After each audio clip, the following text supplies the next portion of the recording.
This is an original series brought to you by Mickey Made It, the art of storytelling.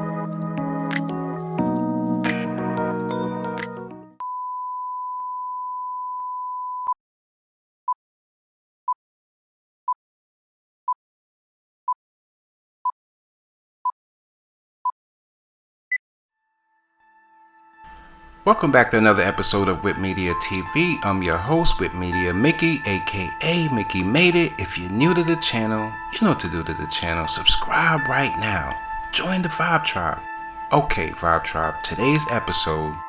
How much anger he built up for me. I said, oh yeah. So my man was like, yo, I said, no, we got to do this right now. Can't just be running up on Gary in broad daylight. That's going to come back to us. Once upon a time in the beautiful streets of Harlem, a young boy named Alpo Martinez, better known as Alpo, emerged from humble beginnings. See, Alpo grew up in the 1970s, an era marked by the proliferation of drug trafficking in New York City. Raised in a poverty-stricken neighborhood, he found himself drawn to the allure of the streets. Alpo was charismatic, street-smart, and had an uncanny ability to navigate the intricate web of Harlem's underworld. See, he quickly became acquainted with a group of individuals who eventually formed one of the most notorious drug organizations in the city's history. Alongside his childhood friend AZ Faison, Alpo rose through the ranks, transforming himself into a feared and respected figure in the Harlem drug trade.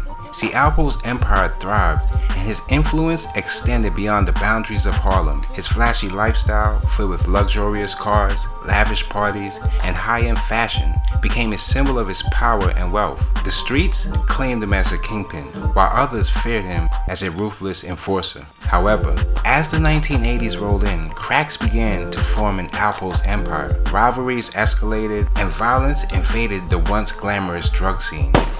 In a tragic turn of events, Alpo's friend and ally, Rich Porter, was brutally murdered, sending shockwaves through the community. This marked the beginning of his downfall.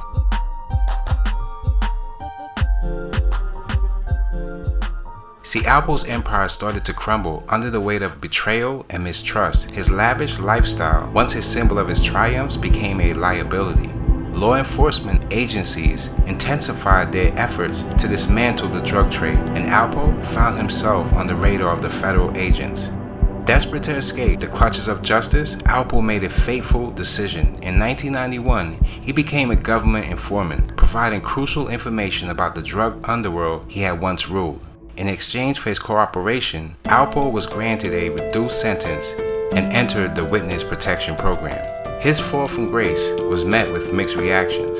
Some viewed him as a traitor, betraying the code of the streets, while others saw him as a necessary evil that helped bring down more significant criminals.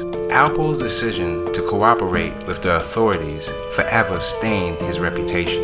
For years, Alpo lived in obscurity, concealed by a new identity and shielded from the vengeance of those he had crossed. However, in the streets where his name once carried weight, rumors began to circulate about his whereabouts. In 2019, Alpo's new identity was exposed, and he faced the wrath of his past. On October 30th, 2021, Alpo was gunned down in Harlem, not far from the very streets that had once worshipped him. The rise and fall of Alpo Martinez serve as a cautionary tale of the perils of the drug trade, the fleeting nature of power, and the tragic consequences of a life entangled in crime. Until next time, Mickey Made It.